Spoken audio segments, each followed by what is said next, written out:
Hi, Mr. White. How are you doing today? My name is Bailey. I'm going to be your nurse. Entering the room, I'm going to go ahead and do hand hygiene, wash my hands.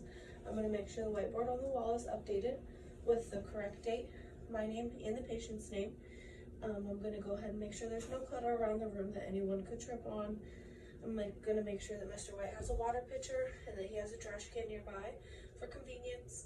I'm going to make sure that the side rails are up for safety, and I'm going to make sure that Mr. White has his call light in case he needs it. I'm going to check for any drains and tubes on Mr. White, which I do not see. And then I'm going to go ahead and get started with my head-to-toe assessment. Mr. White, can you tell me your name? Okay, and do you know the date today? And do you know where you are? Okay, good.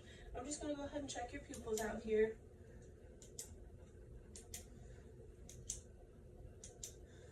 Okay, and can you turn your head that way? Good, and can you turn your head this way? Okay, I'm just checking for JVD, and I'll go ahead and check for dehydration, make sure his skin has no tinting to it. Mr. White, I'm going to go ahead and start on your vital signs, okay? I'm just going to get a temperature under your tongue here. Okay, and then I'm going to go ahead and feel your pulse. Okay, and then respirations, I'm just going to count those, just breathe normally. Okay, and then I'm going to go ahead and get your blood pressure. I'm just going to stick this on your arm here. And then I'm going to also get your oxygen level. I'm going to go ahead and stick that on your finger while I get your blood pressure.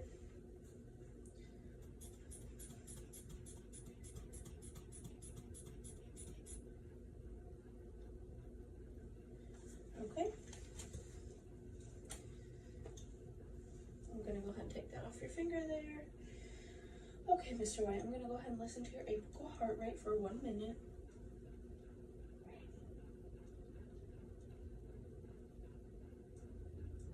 Okay, and I'm going to go ahead and while I have my stethoscope out, listen to your lung sounds. Just take a deep breath every time I lay this on you, okay?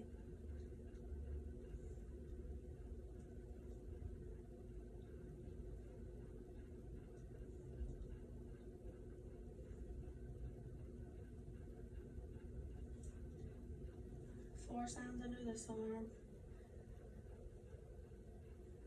And 4 under this arm.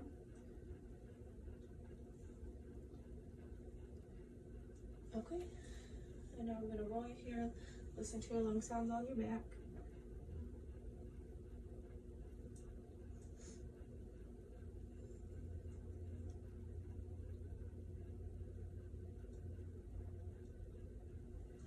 Mr. White, do you have a cough at all? And is it productive? Okay, and I want to make sure the chest is symmetrical when he's breathing.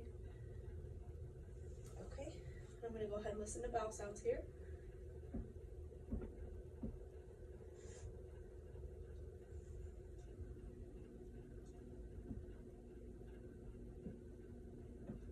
Okay, I'm just going to feel around for tenderness or any masses.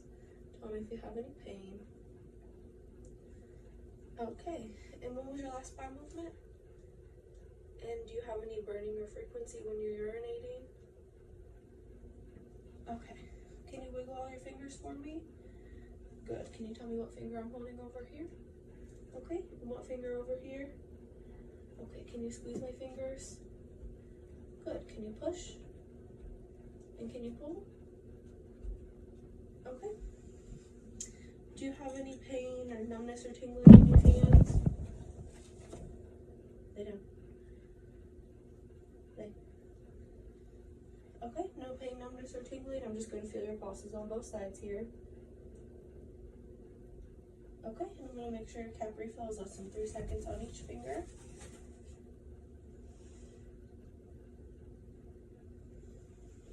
Okay, I'm going to go ahead and move down to your lower extremities. Can you move your toes? Okay, can you push and pull? And can you tell me which toe I'm holding? And what about over here? Okay, I'm going to check for edema in the lower extremities. And I'm going to feel both pedal pulses, make sure they're present and even. Okay, Okay, and I'm going to check tap refill on all 10 of the toes.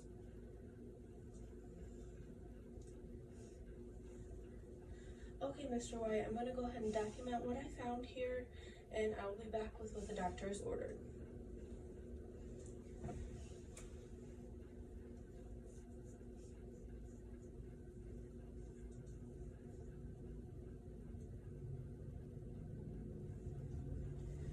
Knock, knock, Mr. White. Okay, so the nursing assistant reported that you had a bath, but you had no bowel movement or incontinence of urine. However, your blood pressure was increased and your heart rate was decreased to about 56. So I'm just going to check out a couple of things here. I'm going to make sure that the bladder is not distended or the Foley does not have any kinks in the tubing. And neither of those. There was nothing wrong with either of those. You do have a temperature of 103. But your bladder is not distended, but he says he feels very anxious. So we turned Mr. White to see if there's anything going on his backside. Under his back, we found a washcloth, so that's what was likely causing the autonomic dysreflexia. So Mr. White, I'm gonna go document all the findings and see what the doctor orders for you, okay?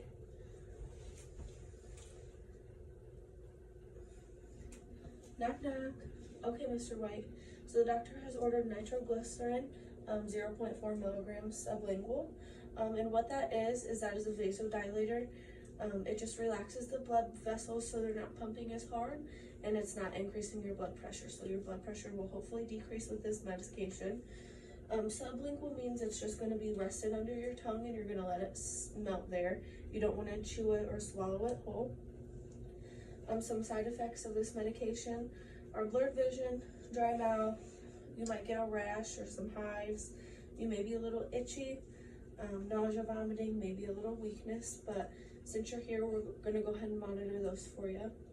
Before I pass the medication, I'm going to go ahead and wash my hands here, and I'm going to check his name and date of birth on his wristband, make sure they match what is in the computer. I'm going to make sure that he's the right patient. I'm going to make sure that it is the right route, which is sublingual, the right amount, which is 0.4 milligrams, the right time, which is now. Okay, Mr. White, so I'm going to go ahead and wash my hands here, put on my gloves, and I'm going to hand you this little pill. I'm going to go ahead and place it under your tongue and make sure that it melts all the way. Like I said, don't chew it or swallow it, just let it dissolve. Okay, so I'm gonna go ahead and stay with him for about 5 minutes and then check his blood pressure after that. His blood pressure is decreasing. It has come down to a 142/90 and his heart rate is around 70. He reports that his anxiety is decreasing and his temperature has come down to 100.6 degrees Fahrenheit. So Mr. White, I'm gonna document what time you took the medications. I'm gonna document what route they were. I'm going to document the amount that you took. I'm going to document how you tolerated it, and I'm going to document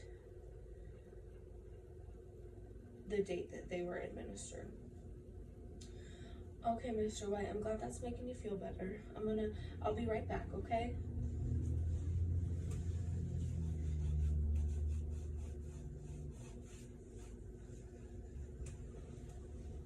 Alright, Mr. White, it's time for me to report off to the next nurse. So I'm just gonna kind of give her a rundown of what's going on here. Mr. White is a 17-year-old male who was injured in a snowboarding accident 3 weeks ago. He sustained a vertebral fracture at T7. His fracture has been stabilized with rods and screws. The plan for him was to go home in about 3 days. While I was taking care of Mr. White, the CNA reported that his blood pressure went up to 189/100 and his heart rate went down to 56. Mr. White was experiencing autonomic dysreflexia. So to treat that, we went ahead and administered nitroglycerin, 0.4 milligrams sublingual. I stayed with him for about 5 minutes and it seemed to work. His blood pressure went down to 142/90 and his heart rate was 70. His anxiety was decreasing and his temperature also came down. So upon discharging Mr. White, we're just going to go ahead and educate him on how to monitor his vital signs and the normals for all the vital signs.